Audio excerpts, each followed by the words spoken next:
bom dia, tudo bem? Bom, faremos a correção dos exercícios de semana passada sobre figuras de linguagem e hoje já iniciaremos um novo conteúdo, ok? Figuras de linguagem nós vimos ano passado, coloquei mais algumas para que nós pudéssemos relembrar as que vimos e as que nós ainda não tínhamos visto, beleza? Mas hoje nós trabalharemos estrutura das palavras, ok? Mas antes disso, vamos corrigir os exercícios de semana passada. Vamos lá. Questão de número 1. Identifique a figura de linguagem presente nas frases abaixo. E há poetas que são artistas e trabalham nos seus versos como um carpinteiro nas tábuas. Então, os poetas que também são artistas, né? Então, os poetas eles trabalham nos seus versos assim como um carpinteiro trabalha em suas tábuas. Então, o que eu estou fazendo aí? O como estabelece uma ideia de comparação. Então, a letra A, comparação à resposta. Tranquilo? Na letra B, ele é um touro. A pessoa é um touro? Não. Na verdade, eu quero expressar aquilo que a força dele, ok? Então, isso aí é uma metáfora, porque eu forneço, entre aspas, uma comparação implícita e também forneço uma característica que é impossível, né, de aquela pessoa possuir. Como é que um homem vai ser um touro? Tá? Não tem como. Então, letra B, metáfora. Letra C.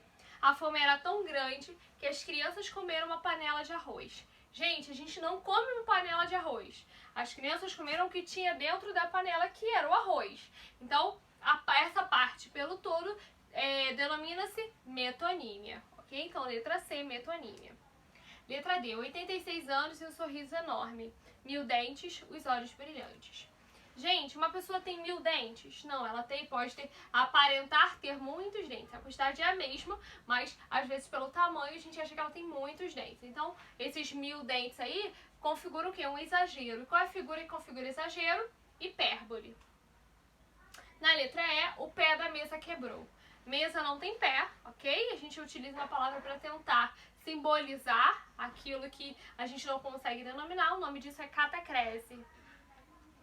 Na letra F, o rapaz conhecia Chico Buarque de Holanda a fundo. Ele não conhecia Chico Buarque, mas conhecia sua obra a fundo. Então, o nome disso é metonímia, autor pela obra.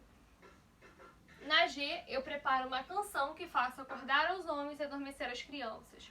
Então, acordar e adormecer, palavras antônimas, e isso daí configura o quê? Uma antítese. Na H, ela virou uma estrela no céu, quero dizer que morreu, mas para não dizer morreu, eu quis suavizar o termo.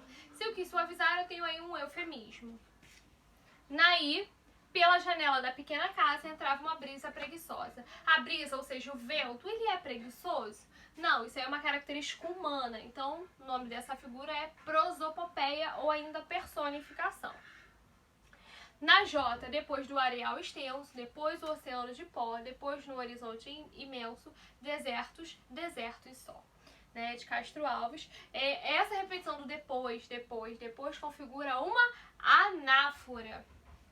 Eu que passo, penso e peço. O que a gente tem aí? Uma paronomásia entre penso e peço, tá? Palavras próximas, mas de sentidos diferentes, elas são escritas de formas diferentes e têm significados diferentes. Paronomásia, mas também temos aí a aliteração. A aliteração que é a repetição da consoante. Então, o P aí, o P do passo, o P em penso, o P em peço. E também a assonância, que é do passo, o O, no final de cada uma dessas palavras. Passo, penso e peço, tá? Júlio, na N, então ficou paronomásia, tá? Paronomásia, aliteração e assonância. N, Júlio considerava o déficit negativo.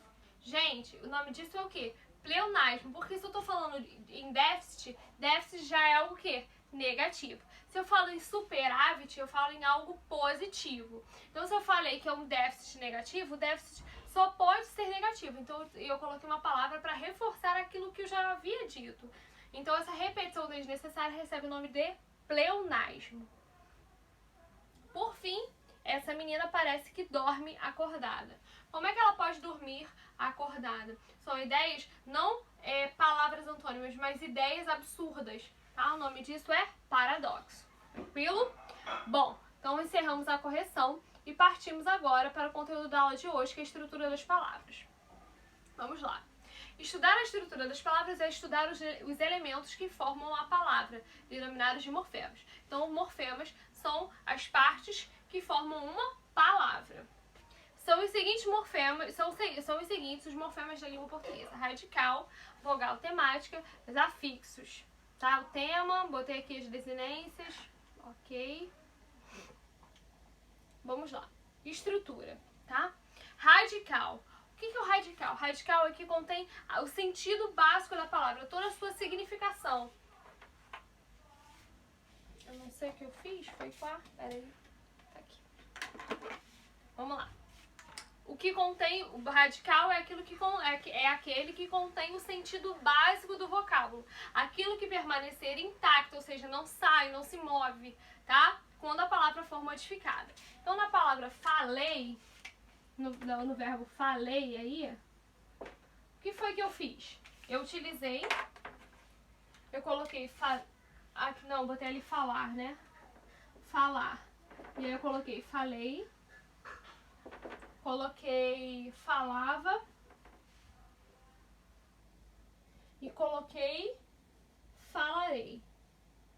E eu disse a vocês que o radical é o elemento básico, né? Aquilo que é a base de uma palavra. Ela não é modificada quando a palavra recebe uma mudança na estrutura. Por exemplo, aqui em falar, eu coloquei falei, falava e falarei. Qual é a parte que permanece fixa aqui dentro?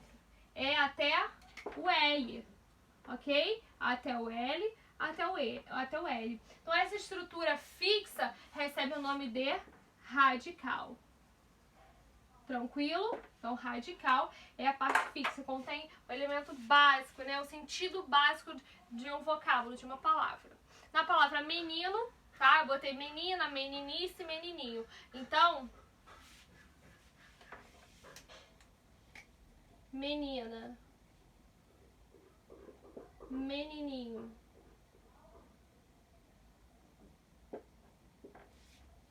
E meninice,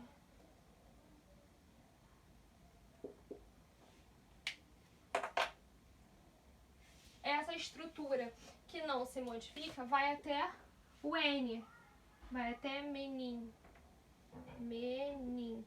Então, radical aqui vai ser menin, que é a parte que se mantém fixa em ambas as estruturas, ok? Em ambas as palavras. Vogal temática. Nos verbos, são as vogais A, E e I. Então, por exemplo, nos verbos de primeira conjugação, os terminados em A, que são aqueles que terminam em AR, a vogal temática é A.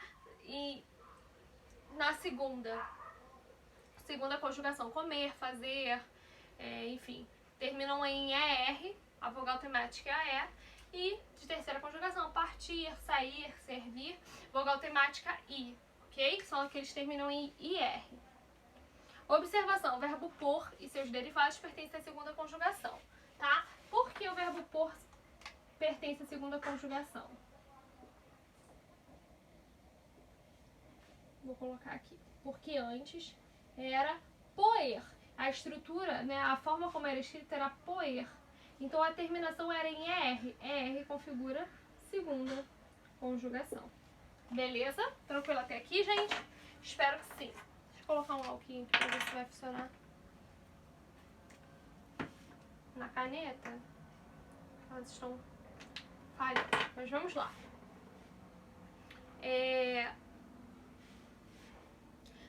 Então, a vogal temática nos verbos são elas A, E e I. Primeira conjugação terminadas em AR, a vogal temática A. Segunda conjugação E e terceira I.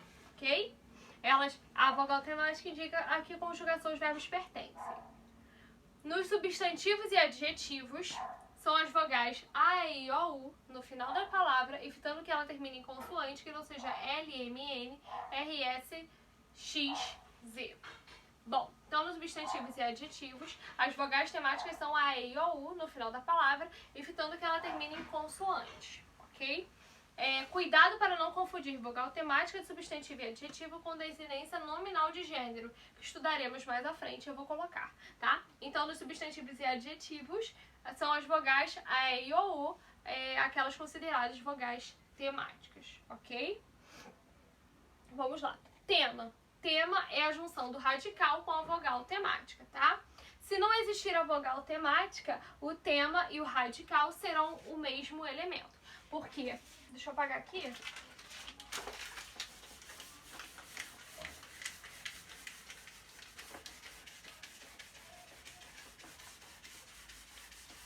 Vamos lá. Porque o tema é a